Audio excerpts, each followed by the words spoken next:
Akhirnya pemerintah kita paham bahwa disabilitas perlu untuk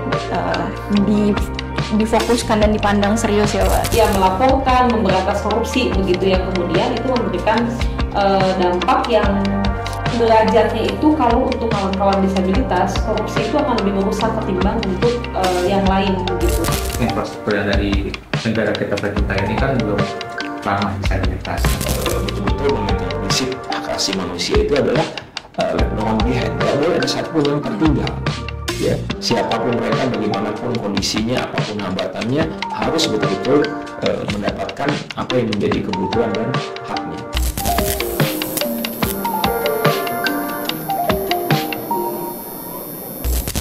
Halo, selamat pagi, siang, sore, dan malam semuanya karena kita bisa menyaksikan podcast ini kapan saja. Bersama saya Aulia Novirta bertemu lagi dalam podcast Di Atas Meja. Kenapa Di Atas Meja? Karena tidak ada yang dikorupsi dari podcast ini. Jadi pada kesempatan kali ini kita akan membahas putar isu pendidikan atau edukasi dan inklusivitas. Sebelumnya kita memahami betul bahwa pendidikan merupakan hak fundamental bagi setiap warga negara dan masyarakat, dan itu termasuk untuk kawan-kawan disabilitas dan kawan-kawan lainnya. Namun yang perlu kita ketahui ternyata di digital era ini masih banyak kawan-kawan disabilitas yang tidak mendapatkan akses pendidikan yang mudah diakses oleh mereka, dan ini termasuk juga dalam pendidikan anti korupsi ya Kak Nisa, karena kita semua tahu bahwa kita selalu menggunakan jargon bersama rakyat memberantas korupsi, tapi kita luput bahwa disabilitas juga merupakan bagian dari masyarakat. Pada topik kali ini saya tidak sendirian, jadi kita akan membahas bersama kawan-kawan yang sudah expert di bidangnya masing-masing. Yang pertama ada Kak Nisa Rizkia Zonzoa sebagai peneliti ICW. Halo Kak Nisa. Halo. Kemudian di sebelahnya ada Pak Deka dari Komisi Nasional Disabilitas, Wakil Ketua Komisi Nasional Disabilitas. Halo Pak. Halo. Lalu ada Mas Anto. Mas Anto merupakan Direktur dari Bandung Independent Living Center, atau bisa disebut BILIC ya Mas? Ya, betul. Halo Mas. Oke. Halo. Kita bisa langsung masuk ke topik pembahasan ya. Jadi diskusi ini kita hadirkan karena sebelumnya Indonesia Corruption Watch berusaha untuk mencoba lebih inklusif merangkul kawan-kawan disabilitas dalam edukasi anti korupsi ya Kak Nisa. Boleh kita langsung masuk kenapa nih awalnya mulai merangkul kawan-kawan disabilitas untuk bisa akses akademi anti korupsi? Ya ini ya platformnya ya. Platformnya. Oke. Oke, terima kasih Mbak Aul. Jadi halo teman-teman podcast Di Atas Meja, kembali lagi ya kita membahas segala hal tentang korupsi, tapi kali ini mau bahas soal pendidikan anti korupsinya punya ICW. Jadi Akademi Anti Korupsi ini sebetulnya udah berdiri lama gitu ya Pak, dan kan dari 2018 ICW juga sebetulnya concern ke pendidikan anti korupsi itu dari tahun 2013 ya, bisa dibilang. Ya sebetulnya sejak pertama berdiri juga 98 udah concern ke edukasi publik, cuman yang lebih terstrukturnya itu di 2013 kita punya sekolah anti korupsi yang sifatnya offline. Kemudian tahun 2018 kita bikin platform akademi. Cuma memang platformnya kan waktu itu belum inklusif. Tadi menjawab pertanyaannya Mbak Aul, kenapa gitu harus inklusif? Karena kenapa kemudian akademi dibuat inklusif? Karena kami melihat banyak dari kelompok disabilitas yang sebetulnya menjadi korban korupsi, dan rekan-rekan atau kawan-kawan dari kelompok disabilitas ini belum tahu harus melakukan apa. Mungkin ada yang udah terpapar, ada yang udah tahu, tapi sebagian besarnya masih belum tahu harus melakukan apa begitu ya untuk mencegah atau ya melaporkan, memberantas korupsi begitu ya, kemudian itu memberikan dampak yang derajatnya itu kalau untuk kawan-kawan disabilitas, korupsi itu akan lebih merusak ketimbang untuk yang lain begitu.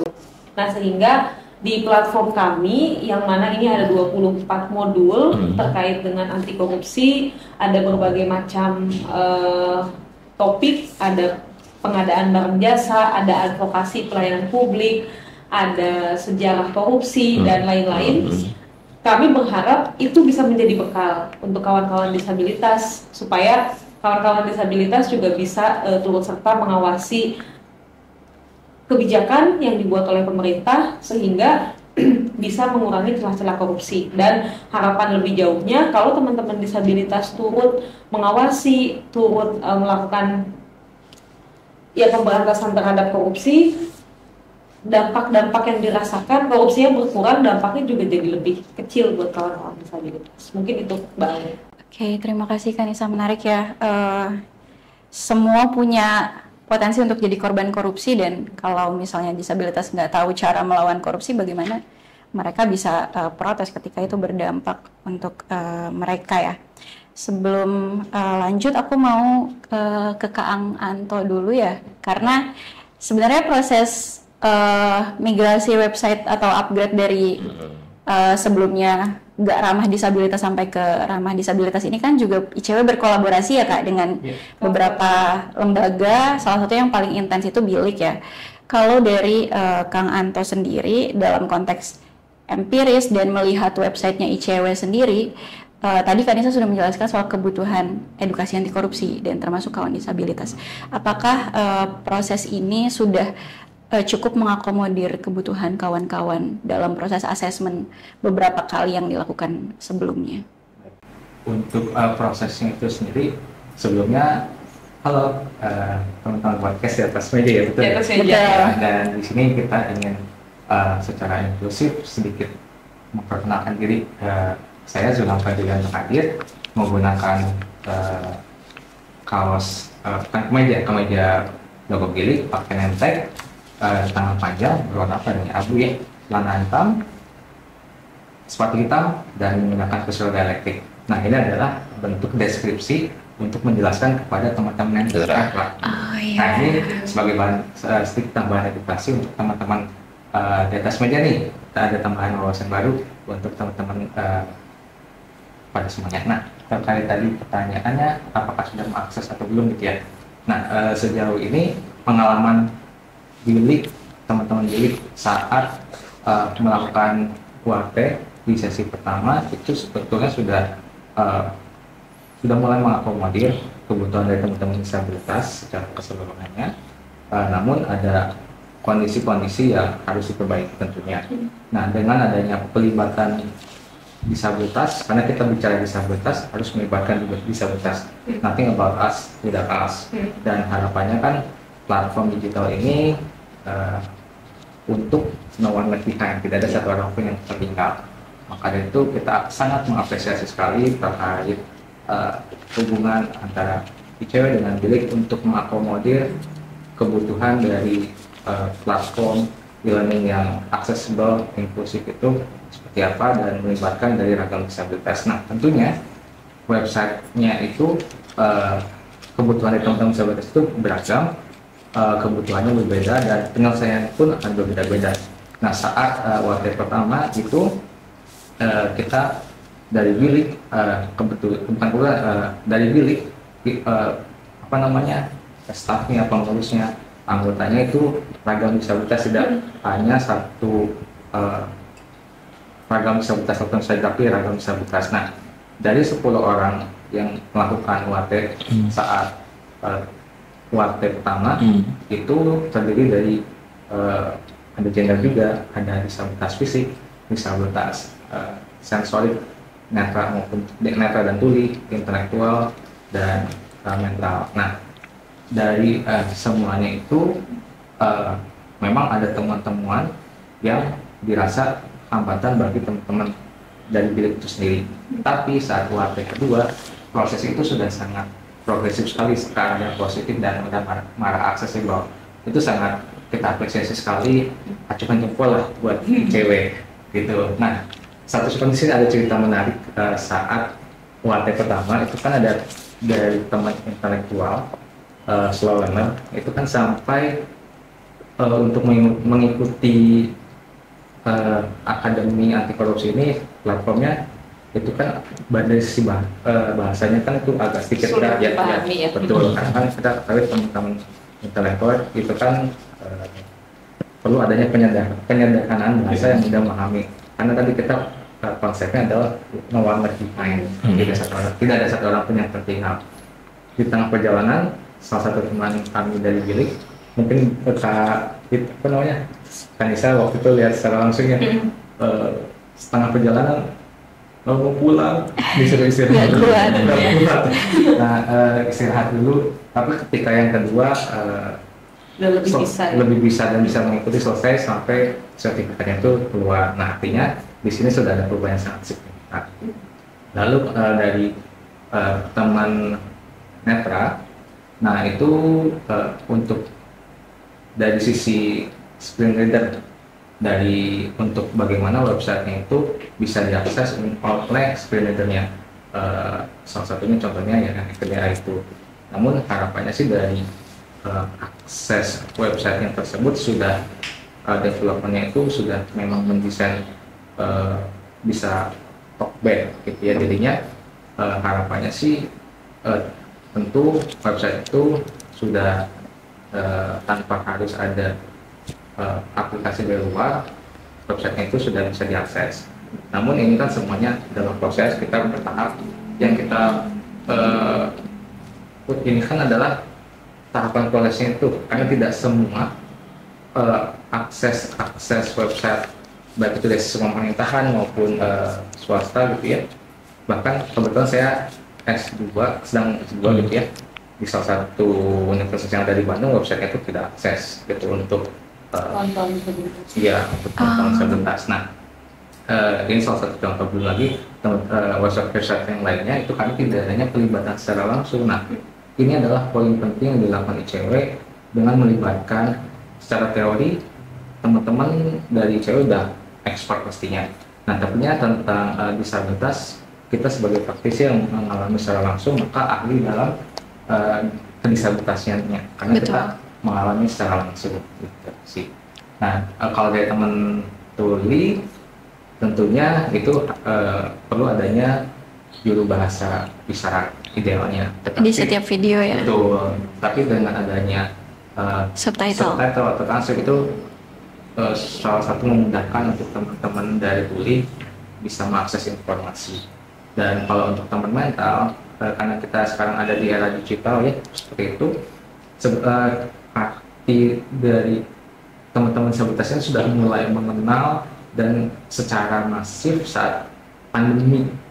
Ini adalah hikmah dari pandemi, karena transisi itu begitu cepat, tapi kita dituntut untuk bisa beradaptasi gitu ya. Tapi di era digital ini dengan adanya platform e-learning itu memudahkan teman-teman disabilitas untuk mengakses informasi yang jauh lebih cepat, karena kita hanya dari rumah bisa mendapatkan wawasan dari rumah di mana saja dan kapan saja. Kita ketahui kan kalau tempat-tempat infrastruktur yang ada di negara kita tercinta ini kan belum ramah disabilitas. Nah, maka itu website ini patut sekali untuk dikembangkan, diinklusifkan, diakseskan agar menambah wawasan tentang edukasi anti korupsi supaya kita tidak jadi korban terus. Betul. Iya, terima kasih Kang Anto. Menarik ya. Jadi ya memang website ini adalah bukan final tapi one step closer untuk kita semakin paham bahwa inklusif itu penting, dan ya kalau kita mau bicara inklusif ya no one left behind gitu, bukan sekedar jargon atau formalitas aja. Dan itu tadi pengalaman yang empiris sekali dari kolaborasi ini. Kita udah dengar dari Kak Anissa kenapa akhirnya kita mulai sebenarnya sudah lama meyakini bahwa harus inklusif, tapi kita bisa kenapa kita akhirnya mulai untuk bergeser ke e-learning yang lebih inklusif. Kemudian diceritakan juga oleh Kang Anto bagaimana proses ICW ya. Kita juga di sini akan ngobrol sama Pak Deka dari Komnas Disabilitas. Kebetulan Komnas Disabilitas tuh baru ya Pak? Ya. Sejak tahun 2021 akhirnya pemerintah kita paham bahwa disabilitas perlu untuk difokuskan dan dipandang serius ya Pak. Kalau Komnas Perempuan dari 1998 disabilitas baru 2021. Kita akan bahas dalam perspektif yang lebih luas ya Pak Deka. KND ini kan berusaha untuk mengasesmen, mengetahui sebenarnya kebutuhan kawan-kawan disabilitas dan inklusif itu seperti apa gitu kan. Kemudian mengakomodir segala hal. Salah satu isunya tentu pada akhirnya edukasi atau pendidikan ya, karena ini hak fundamental dalam negara mengakomodir kebutuhan masyarakat. Dan kalau di diskusi kita memang awalnya soal media pembelajaran yang inklusif yang kita relevansikan pada isu anti korupsi. Sebelum sampai ke isu anti korupsinya sendiri, sebenarnya kalau dilihat dari proses yang sudah kita lakukan bersama ini, bagaimana menurut kawan-kawan Komnas Disabilitas sendiri melihat kita mencoba untuk inklusif dalam mengajak kawan-kawan disabilitas dalam proses edukasi ini? Boleh Terima kasih banyak Mbak Aul, Mbak Nisa, dan Kang Anto, serta rekan-rekan sekalian, para fans ICW ya, pemirsa. Sebutnya sahabat ICW. Sahabat ICW, ya. ICW ya. Kita santai aja ya. Iya, santai aja. Ini memenuhi kewajiban kita sebagai warga negara untuk mematuhi undang-undang, yaitu memberikan informasi yang lengkap terhadap disabilitas semua ragam, termasuk yang netral tadi. Betul. Saya Deka Kurniawan, berkacamata, ada kayu lalat di pipi sebelah kanan, ya, kulit warna coklat, rambut agak pendek. Nah, ini penting ini. Ya. Betul. Oke, Itu bagian dari inklusivitas. Saya juga harus menyebutkan berarti. Iya, bisa kita sampaikan masing-masing ya, dari Kanisa sebelum kita balik ke Pak Deka. Silakan Kanisa menjelaskan supaya kawan-kawan bisa. Karena kewajiban soalnya. Iya, betul. Betul tahu ini ilmu yang bermanfaat. Ini masukan untuk kita bisa lebih inklusif kan, boleh karena yang belum menjelaskan ada aku dan Kanisa, boleh dimulai dari Kanisa dulu. Saya perempuan, berkacamata, berkawat gigi, berhidung mancung, berkali lalat di dagu sebelah kiri, dan berkerudung. Oke, terima kasih Kanisa. Saya Auliana Firta yang menjadi host hari ini. Saya perempuan, berambut panjang lebih dari sebahu, menggunakan kacamata, dan kebetulan pada hari ini sedang memakai baju nuansa hitam kotak-kotak dan celana hitam. Mungkin itu saja, kita akan kembalikan lagi ya ke Pak Deka. Terima kasih kawan-kawan. Kalau ada sahabat ICW yang menyaksikan podcast kita ini, kemudian kita memberikan apa yang menjadi kebutuhan informasi, betul. Dia merasa dihargai. Yeah. Bayangkan kalau kita jadi seorang netra kan, oh ini ya, dia bisa membayangkan kalau mancung tuh berarti cantik ya mungkin gitu ya. Terlepas dari bagaimana rasanya, cuma artinya itu penting ya, hal dasar informasi ya. Betul, situ. Oke, betul sekali. Nah, saya ingin pertama menyampaikan apresiasi dulu ya, karena ini penting saya sampaikan di awal kepada ICW yang sudah punya komitmen untuk melaksanakan mandat undang-undang, ya, memberikan dukungan kepada penyandang disabilitas yang mereka membutuhkan informasi, ya, edukasi untuk semua hal. Jadi bicara soal pendidikan itu kan tidak hanya pendidikan yang terkait dengan pendidikan dasar, pendidikan menengah, tapi juga pendidikan yang terkait dengan bagaimana mereka bisa berperan aktif di masyarakat, ya, bagaimana mereka bisa berkontribusi buat negara. Salah satunya dalam hal mendukung gerakan anti korupsi. Nah, kita sekarang sedang berada di era digital yang semuanya berubah dengan cepat. Ya, adanya teknologi informasi, teknologi komunikasi itu membuat apa-apa yang sebelumnya menjadi platform dalam pembelajaran itu mau tidak mau juga pasti akan berubah. Nah, seiring dengan perubahan itu, sayangnya banyak yang belum paham, belum memiliki persepsi yang utuh bahwa yang butuh belajar itu bukan hanya yang non-disabilitas, tapi juga disabilitas yang memiliki hambatan yang beragam itu.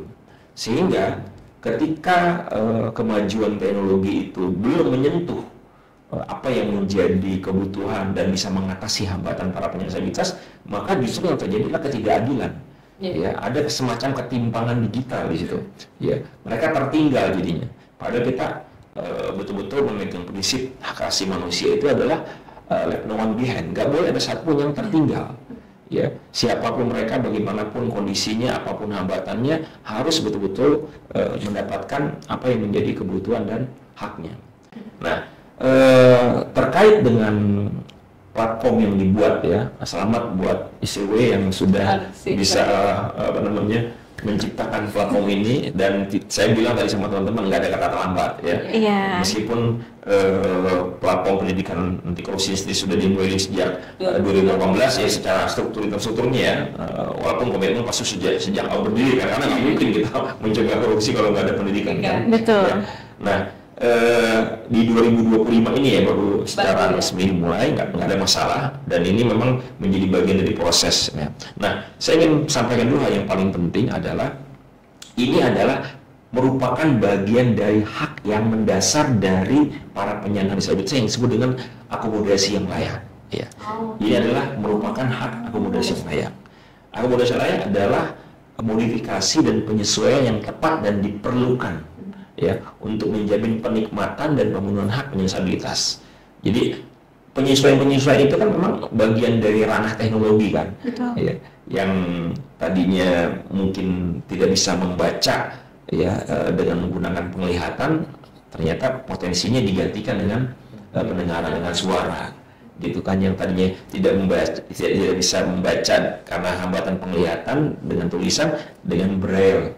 Itu adalah akomodasi yang layak gitu, yang tadinya tidak bisa berjalan ya, maka akomodasi yang layaknya adalah dengan alat bantu ya. Jadi itu masuk ke dalam ranah itu. Jadi media pembelajaran itu adalah bagian dari hak akomodasi yang layak yang harus diterima oleh para penyandang disabilitas ragam apapun. Nah, jadi ini dua hal. Jadi media pembelajarannya merupakan hak akomodasi yang layak. Yang kedua adalah hak informasi dan hak edukasi. Ya. Nah, terkait dengan gerakan anti korupsi ini, saya juga perlu menyampaikan biar juga dari awal kita clear ya. Kenapa sih penyandang disabilitas itu perlu didorong juga untuk bisa mendukung gerakan anti korupsi, sehingga perlu ada aksesibilitas ya, kemudahan, akomodasi yang layak dalam mempelajari gerakan anti korupsi. Ini bukan dimaksudkan secara sempit dan negatif seakan-akan ini ditujukan buat penyandang disabilitas agar penyandang disabilitas tidak melakukan korupsi, bukan. Jangan sampai salah persepsi. Kita juga perlu memahami ini clear ya, biar nanti yang sahabat ICW juga menonton teman-teman bisa jelaskan. Iya. Ini maksudnya adalah untuk pemberdayaan, karena justru itu sudah dibilang oleh Mbak Au dan Mbak Nisa bahwa penyandang disabilitas adalah warga negara yang punya hak yang sama, punya kewajiban yang sama untuk berkontribusi, untuk mendukung gerakan anti korupsi.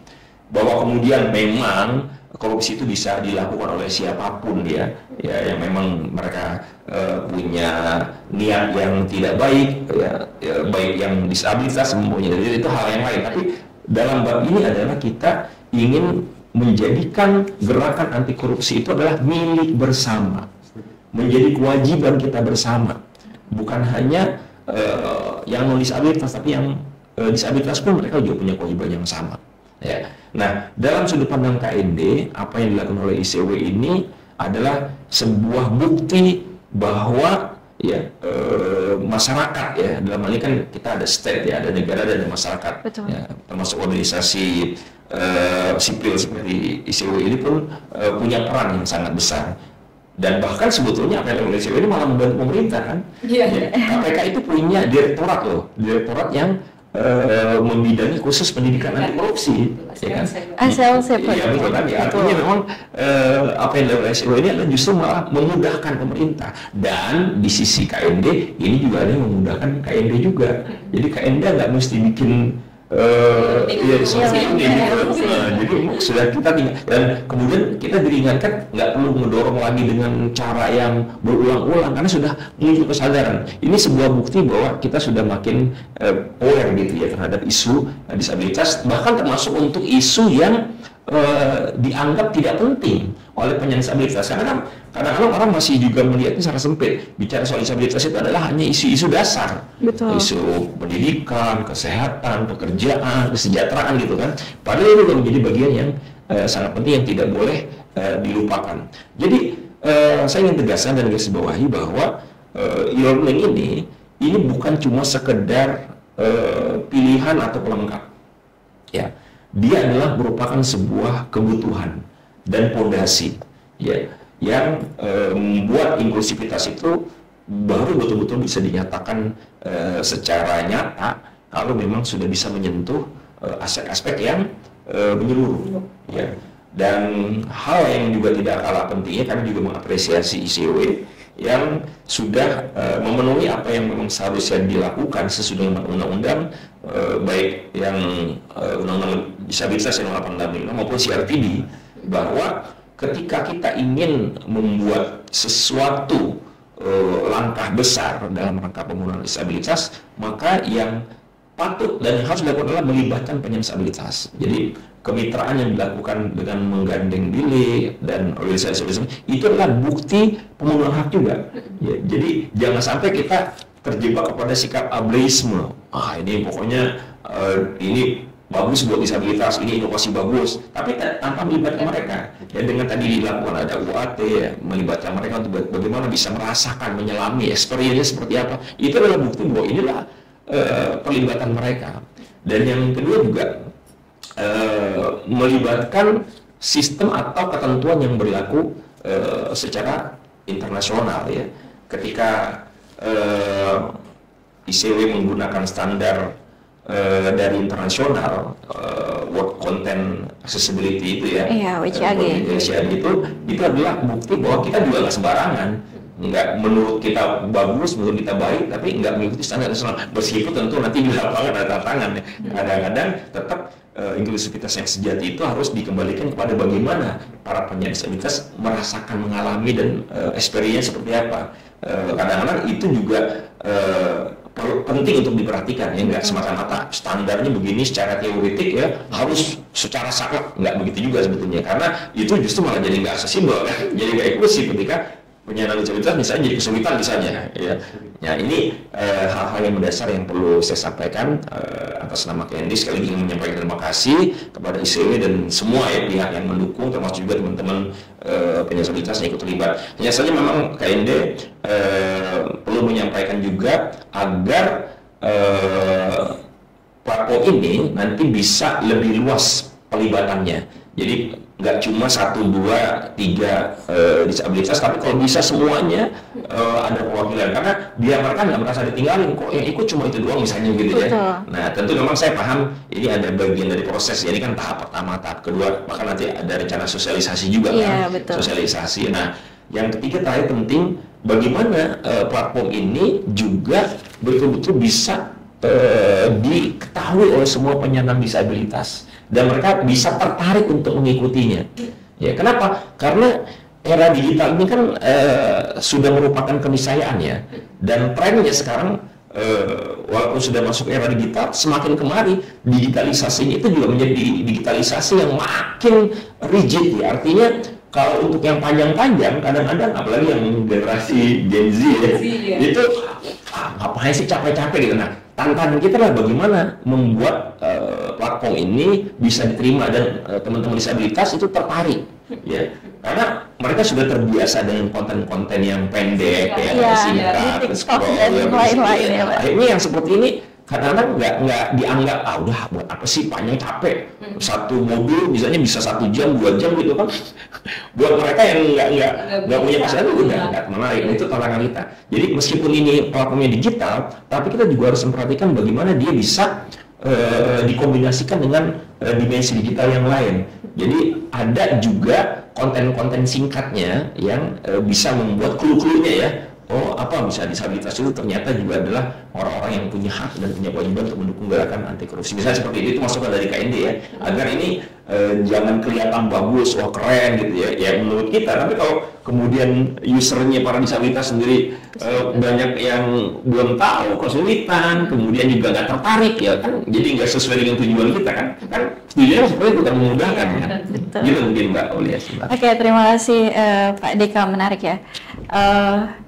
Tadi setelah dijelaskan sama Pak Deka soal ini, platform yang dikhususkan sebenarnya bukan buat ini tuh justru mau ngasih tahu kita kalau disabilitas itu korban korupsi, jadi harus belajar biar bisa tahu gimana proses untuk memantau, mengawasi dan menggugat. Dan lebih lanjut akan dijelaskan sama Kanisa ya selaku peneliti ICW yang benar-benar mengembangkan platform ini dari awal. Jadi kita geser ke Kanisa lagi ya Kak.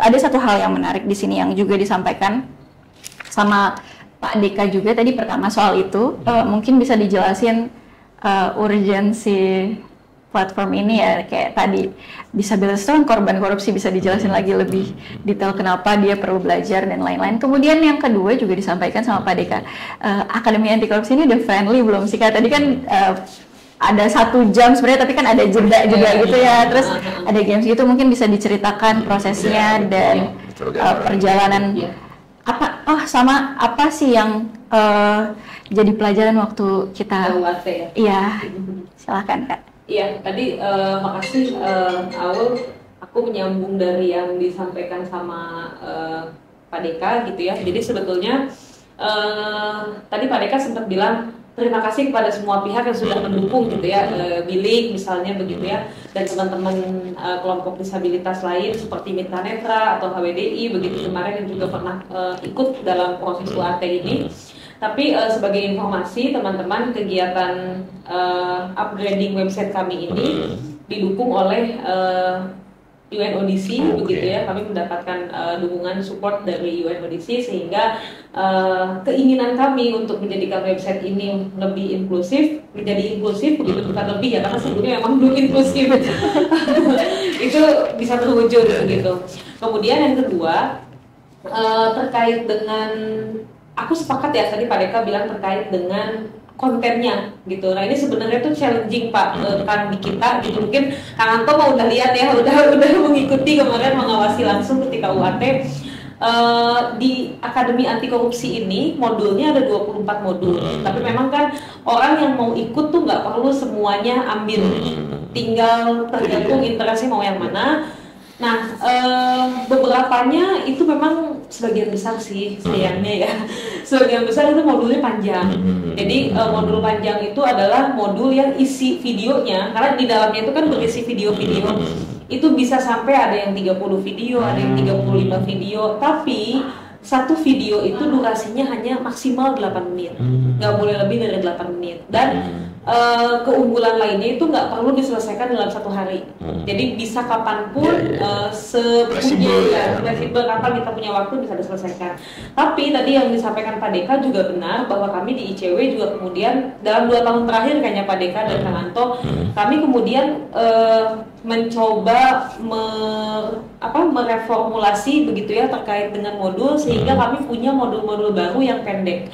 Satu modul itu misalnya hanya 5 videonya, tapi dengan durasinya sama ya, 1 video atau 8 menit, atau paling banyak tuh 10 aja, udah nggak ada yang lebih dari itu gitu. Jadi karena kami tahu juga tadi teman-teman Gen Z, atau bahkan nggak hanya Gen Z ya, milenial juga, dan Gen X itu kayaknya udah males juga, terbawa iya udah terbawa kan gitu. Nah jadi kami coba mereformulasi begitu. Dan tadi terkait dengan apa yang ada di website, memang ini kita belum punya JBI di dalam website itu. Kita adanya subtitle. Nanti mungkin ke depan kalau kita bikin lagi modul baru tuh, di modul-modul baru itu langsung diupayakan ada JBI-nya begitu. Nah tapi ada kabar baiknya, dari 24 modul kami coba reduksi 6 modul ini. Memang sama, nggak ada JBI, tapi kami coba sederhanakan dari mulai tahapannya, dari mulai bahasanya itu disederhanakan. Itu ada 6 itu modul pengantar anti korupsi untuk umum, ada korupsi dan pengadaan barang jasa, ada korupsi krisis iklim, ada pengawasan pelayanan publik, ada advokasi pelayanan publik, satu lagi saya Demokrasi ya Kang? bukan, saya nyontek dulu ya. Udah, Kang Anto udah akses semua gitu ya? Itu sudah Iya. mewakili sebetulnya. Udah menyelami Pengawasan maksudnya. anggaran publik, Ah. ya. Jadi ada 6. Kenapa yang 6 itu yang dipilih? Karena itu yang kami nilai gitu ya, Pak Deka. Mudah-mudahan nggak salah ya kami menilainya. Kami melihat itu yang cukup bersinggungan dengan kawan-kawan disabilitas, gitu dibutuhkan untuk kawan-kawan disabilitas, sehingga kami coba kemas yang 6 dulu begitu. Nanti ke depan kita akan coba lagi gitu ya dengan modul-modul yang lain. Nah, kemudian tadi dengan standar internasional WCAG tadi terkait dengan warna misalnya Pak. Di WCAG itu kan itu harus ada pengetesan di tahap akhir ya. Betul. Dengan lighthouse sama wave. Itu menurut wave itu harusnya warnanya saya lupa hijau kalau nggak Iya, salah ya. hijau tuh harus diganti gitu karena hijaunya keterangan kayak gitu-gitu. Tapi ketika kita teskan ke teman-teman, itu justru kita masih kita dapat masukan lain bahwa sebenarnya kalau menurut teman-teman disabilitas sebagai pengguna warna itu misalnya ada nggak jauh beda sama hasil dari wave atau lighthouse, tapi memang lebih kita lebih merasanya nyamannya yang disampaikan sama teman-teman. Makanya ini kayak di depan tulisan gabung gerakan anti korupsi. Ini juga warnanya disesuaikan dengan hasil masukan dari masukan teman-teman. Iya, masukan ketika teman-teman UAT dan juga dari web lighthouse dan wave ya untuk pengecekan gitu. Jadi itu yang coba kami sesuaikan sehingga kami merasa kami mencoba untuk merangkul ya semua kalangan gitu supaya tidak ada yang merasa tertinggal begitu di sini seperti yang tadi disampaikan Pak Deka dan Kang Anto, no one left behind, semua bisa belajar soal anti korupsi. Gitu sih. Tambahan singkat aja Kak. Jadi karena topiknya itu kan media pembelajaran dan ada kalimat inklusif ini jadi peluang untuk memperkuat gerakan anti korupsi. Apa nih yang jadi keyakinan ICW bahwa dengan inklusif kita bisa jauh lebih kuat bergerak dalam konteks gerakan? Iya, karena akan lebih banyak orang harapannya yang terlibat dalam gerakan anti korupsi, sehingga pasca podcast ini harus ngobrol nih sama mereka di Jakarta, kita bisa kemana aja untuk sosialisasi. Kayak gitu. Ini learningnya udah ada, tapi kalau kawan disabilitasnya nggak akses, akhirnya ini jadi sesuatu yang sia-sia. Gimana caranya supaya akses kemudian nggak tahu juga. Nggak tahu juga ya, mereka nggak akses ternyata. Akses, tapi kalau nggak tahu kan nggak. Betul. Iya. Oke, terima kasih Kak Nisa, menarik ya, gerakan anti korupsi memang harusnya semua rame-rame karena potensi korban ada banyak dalam gerakan, bukan isu yang elitis sebenarnya. Anti korupsi ini kan juga bicara melawan korupsi, kalau hanya dibebankan tugasnya kepada KPK, pada ICW itu akan berat ya? Ya tipes gitu ya. Oke. Ya gitu. Koruptornya banyak banget soalnya. Dan nggak bukti-bukti yang sekarang ya. Iya. Biasa. Gimana kan Kang Anto tambahan sedikit?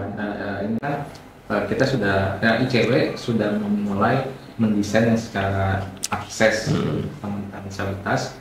Kita artinya ICW didukung oleh tadi UNODC sudah membuat produk yang akses bagi semua lapisan masyarakat termasuk kelompok rentan. Salah satunya adalah dari disabilitas dan disabilitasnya pun dari ragam disabilitas sesuai Undang-Undang Nomor 8 Tahun 2016 secara deskripsinya atau penjelasannya. Nah, produk ini udah ada. Nah, selanjutnya adalah tinggal campaign-nya. Betul. Campaign-nya itu yang waktu kita melakukan diskusi antara ICW dengan bilik itu kan nanti akan ada campaign. Nah, disitulah nanti harapannya teman-teman dari disabilitas ini kondisi-kondisi yang harus kita ketahui, jangan sampai kita itu menjadi korban dari ulah pemerintah yang berdampak terhadap disabilitas, karena disabilitas bisa lebih produktif ketika diberikan fasilitas yang sesuai kebutuhannya. Yang nggak dikorup ya? Yang nggak dikorup, betul. Dan saya mencoba secara langsung dan teman-teman mencoba secara langsung dari isi Akademi Anti Korupsi ini, 6 poin tadi itu adalah salah satunya sudah mewakili kenapa karena kita belajar advokasi itu jadi kita tahu alurnya seperti apa dan bagaimana pelayanan publik, karena pelayanan publik di negara tercinta kita ini bagaimana bagus sekali ya. Bagus sekali bagaimana pelayanan publiknya, terus pengadaan barang dan jasa itu bagaimana pengadaan itu selalu dihitungkan dan tentang APBD kita jadi tahu alur-alurnya. Jadi dan kita ada juga tentang penjelasan korupsi itu seperti apa. Jadi saya sebetulnya secara dari sisi disabilitas itu sangat terkesan sekali dengan adanya modul yang tadi 24 ya, disederhanakan menjadi 6 dan itu sudah menjadi salah satu mewakili dasar korupsinya, tentang pemahaman korupsi, pencegahan itu seperti apa.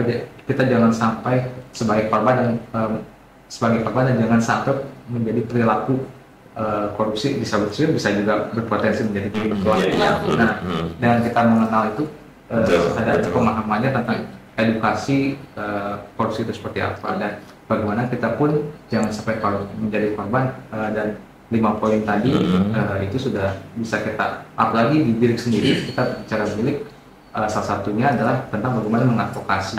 Jadi ini selaras melakukan iya sih benar. Yang tadi fasilitas publik kita bagus sekali, idealnya ya Kang. Harusnya ya, harusnya bagus sekali ya.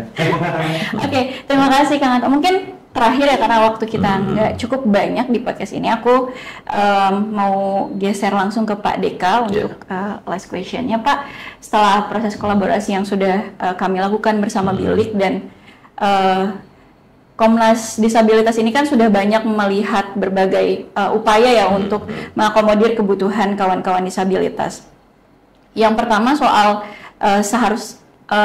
seperti yang sudah disampaikan, ini one step closer bukan final. Apa ya kira-kira yang perlu kita lakukan untuk membuat produk ini jadi sesuatu yang kebermanfaatannya jelas untuk kawan-kawan disabilitas.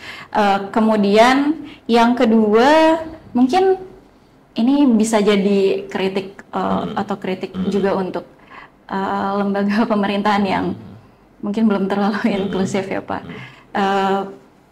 Karena bagaimana dan kenapa sampai detik ini kawan-kawan disabilitas ini kalau dalam konteks digitalisasi agak sulit ya Pak, karena di platform-platform pemerintah sendiri hanya Komnas Disabilitas yang saya langsung klik logo birunya kemudian lengkap sekali, bahkan lebih lengkap dari ini gitu, tapi platform lain saya rasa belum sepenuhnya gitu.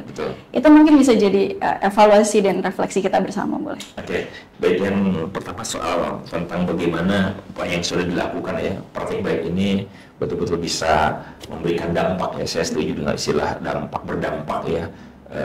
Bukan hanya berdampak kepada penyandang disabilitas, mereka menjadi semakin tercerdaskan ya, memiliki persepsi yang kuat tentang gerakan anti korupsi, tapi juga berdampak bahkan kepada masyarakat dan negara. Saya pikir saya ingin menggarisbawahi dalam arti yang lebih mendalam ya, bermakna tentang proses pelibatan penyandang disabilitas dalam platform ini. Mereka harus dilibatkan dalam desain. Yang kedua, dilibatkan juga dalam proses produksi. Dan yang ketiga, dalam proses evaluasi. Artinya kan ini kan akan berkembang terus kan, ya. Bahkan bukan hanya berkembang dari segi desain, tapi konten juga. Betul. Jadi kalau konten yang dibuat saat ini itu memang mengikuti standar pendidikan anti korupsi yang sudah memang dibuat sebelumnya, itu nggak ada masalah. Buat pendahuluan nggak ada masalah. Tapi untuk berikutnya, konten itu harus dilakukan. Bahkan kalau perlu ya, kami berharap secara nyata yang menjadi pengajar atau apa istilahnya di video itu adalah penyandang disabilitas. Iya, betul. Pasti juga sudah dipikirkan juga ya. Jadi melibatkannya itu bukan hanya dalam artian sebagai pengguna. Jadi bukan nanti di akhir, di awal diproduksi dan juga nanti dilibatkan prosesnya. Harus ada disabilitas yang menjadi pengajarnya, dan itu kan bukan hal yang mustahil. Mereka bisa mungkin dilakukan. Ada juga loh teman-teman disabilitas yang sudah punya kapasitas pengetahuan yang memadai tentang gerakan anti korupsi, ada kok. Karena banyak yang jadi penyuluh juga. Betul, jadi penyuluh itu. Mereka jadi kalau yang nonton nanti disabilitas kemudian pengajar itu akan jauh lebih kuat. Perasaan mereka untuk semangat belajar memiliki lebih kuat. Ini bagian dari saya pengajarnya. Betul sekali ya. Jadi harus partisipasi yang bermakna. Memang ini kan istilah yang dikumandangkan oleh CRPD ya. Jadi partisipasi bukan partisipasi yang ala kadarnya, yang sekedarnya, bukan formalitas aja, tapi benar-benar substantif dan bermakna. Gitu. Bahkan kalau perlu mendiskusikan tema bahasa tadi ya, bagaimana pendekatannya. Ya ini kan masih asumsi kita nih, masih asumsinya sebagian besar ya masih dari kita yang disabilitas. Menurut kita ini begini. Oke, masalah itu sebuah pendahuluan, tapi untuk ke depan harus dibuat seperti itu. Kemudian yang kedua saya perlu garis bawahi lagi, tadi seperti saya sampaikan di awal, usahakan agar betul-betul melibatkan seluruh ragam disabilitas, dan bahkan setiap ragam disabilitas sendiri juga punya preferensi yang berbeda-beda.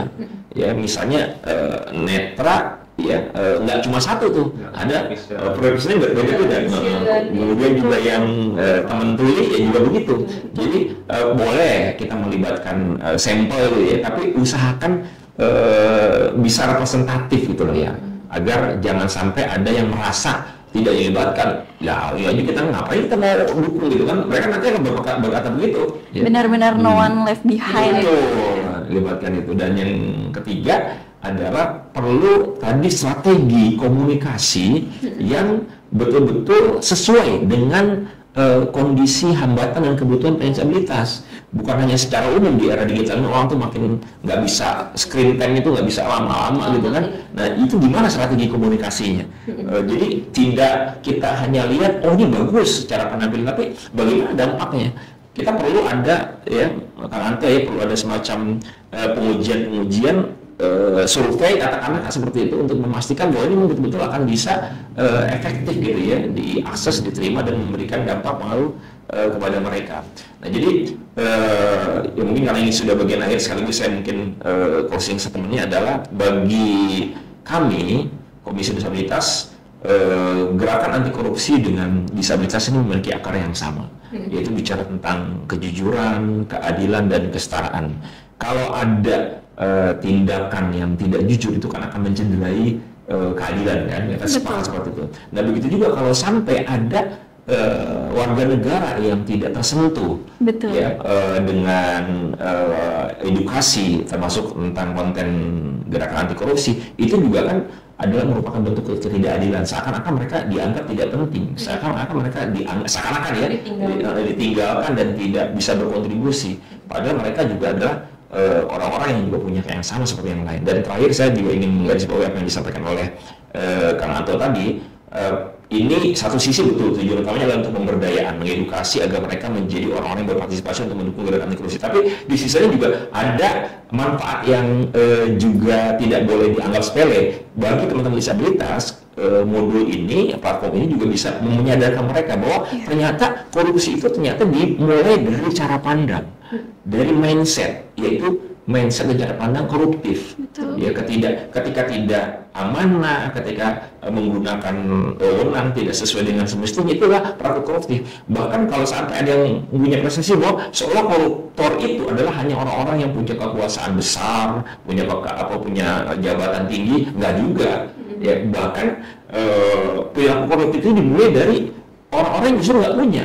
Coba kita lihat kasus-kasus bansos misalnya, ketika ngaku-ngaku saya belum dapat nih, itu kan koruptif juga kan sebenarnya, walaupun belum disebut korupsi dalam definisi hukumnya, tapi secara moral itu kan perilaku koruptif, dan itu kan nanti akan justru membuat pengkondisian terjadi korupsi yang sesungguhnya. Karena mereka jadi permisif. Betul, permisif. Ketika kita sudah membenarkan, itu adalah awal dari terjadi bibit-bibit korupsi, dan itu harus disadari juga oleh semua warga negara, termasuk oleh disabilitas. Jangan sampai mereka justru karena alasan gini, mereka punya alasan, yang di atas aja begitu korupsi, udah kita nggak apa-apa, kita nggak merugikan negara. Tapi kan kecurangan itu kan nggak boleh terjadi kecelakaan apapun. Walaupun jangan sampai martabat itu menjadi rendah gara-gara terjebak kepada pembenaran yang demi keuntungan sendiri, ya. Ketika mengambil langkah untuk mengambil secara tamak ya berlebihan, itu juga perilaku korupsi. Dan menjadi, saya pikir menjadi tujuan mulia dari gerakan anti korupsi itu sendiri. Gitu, Mbak. Oke, terima kasih Pak Deka. Kanisa dan Kang Anto juga terima kasih karena ini adalah podcast yang cukup singkat ya. Kita juga tahu kalau Gen Z kayaknya kalau sampai 2 jam. Sebenarnya ini pembahasannya penting banget untuk kita bahas dan banyak hal yang perlu dibahas. Tapi untuk membuat efisien dan untuk mencegah pemborosan waktu, kita sudahi podcast ini. Terima kasih banyak untuk Kanisa selaku peneliti ICW yang turut membangun platform ini sejak awal, dan Pak Deka selaku wakil ketua Komnas Disabilitas, dan Kang Anto kolaborator utama kita dalam proses ini. Ini bukan akhir tapi awal. Ini awal, ini one step closer menuju inklusif yang lebih substansial. Betul. Terima kasih kawan-kawan semua. Itu tadi kita sudah membahas bagaimana pentingnya inklusivitas yang substansial dan melibatkan semuanya, termasuk dalam isu anti korupsi. Jangan lupa terus tonton podcast Sahabat ICW, dan sampai bertemu di podcast-podcast selanjutnya.